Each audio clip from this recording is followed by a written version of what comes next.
Well, I was expecting to interview my next guest on a winning note. However, Doug Hewitt is still smiling, not in the least disturbed about the performance of Rip, finishing unplaced, still on track for the Eureka. Doug's been kind enough to join me. Well, Doug, good to catch up with you. I thought I'd be chatting to you on a winning note. What was your thoughts on the performance of Rip? Yeah, it's just one of those things. He's not known to be a front runner, and he's one of those fellas that can get lost out in front and wait for everyone to come at him. So, still not completely disappointed. I thought he would have probably finished off a bit better than that, but we all know he's a sit sprinter, and it was just the case tonight. If I went back, I would have been a long way back, and we thought we'd just let him run out in front. But he's still on track for the Eureka in 2 weeks' time. He loves to follow speed, and I think there'll be a fair bit of speed on that day. And given the right trail, I can still see him right in that race. Yeah, Doug, no doubt there will be pressure on right from the word go in the Eureka, and a horse getting a nice off run, probably near the pegs, is going to be benefited.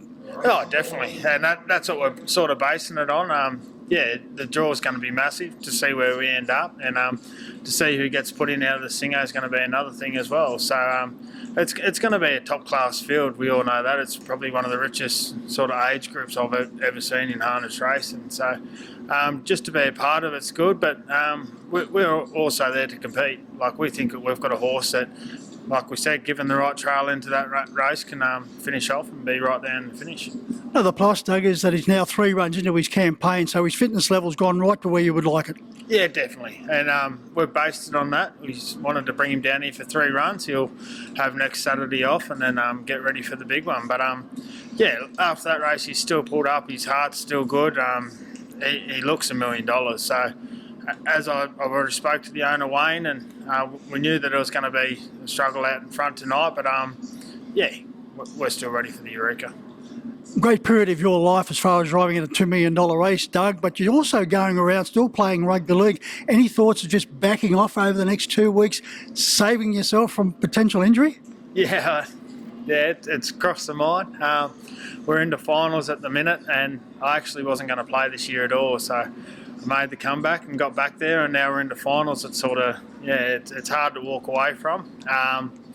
But, definitely the main focus is the Eureka, so everything's been put on hold for it at the minute. But, footy's footy. I can play out the back and play in a dinner suit if I have to. So I think the coach, Jake Betts, he's more than happy to have me on the field and just doing what I have to.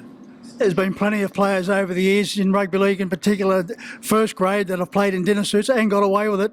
Yeah, definitely. So, it's a fine line.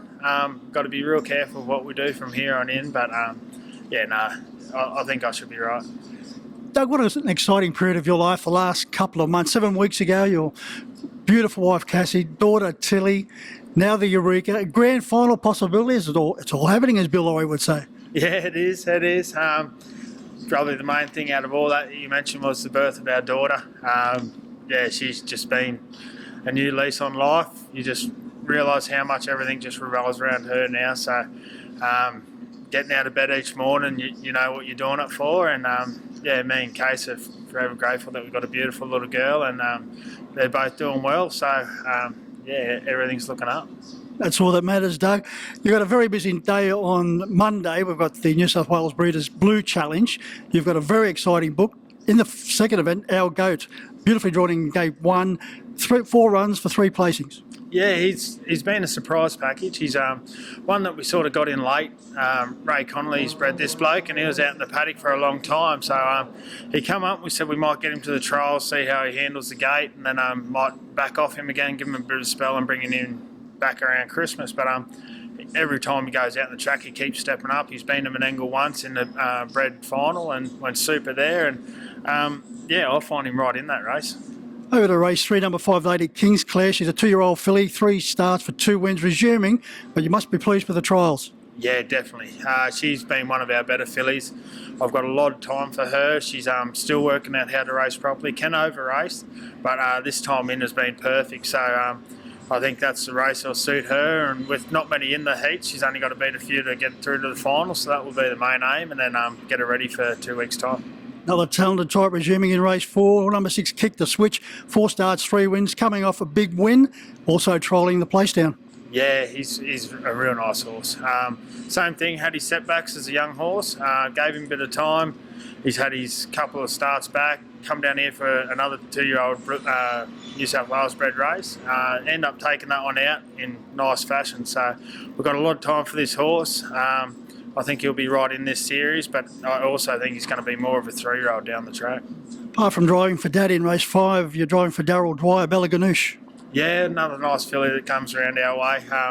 As I mentioned, there's sort of, with the numbers in those heats, you've only got to beat a couple home to qualify. So I haven't really looked too much into the race as of yet, but Darryl's always got his horses ready to go, so looking forward to that one.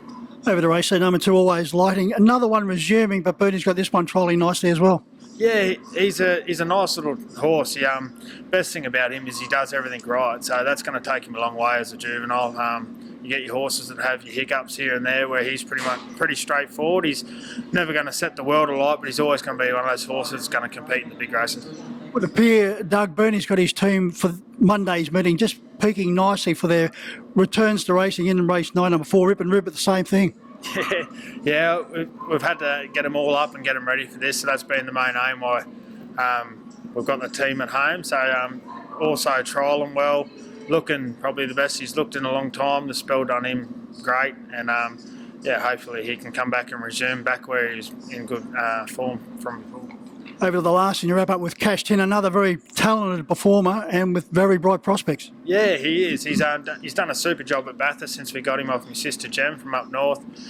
Sent him down here just to try and win his New South Wales bonus, and he's just gone forward in leaps and bounds. So he's done a beautiful job at Bathurst.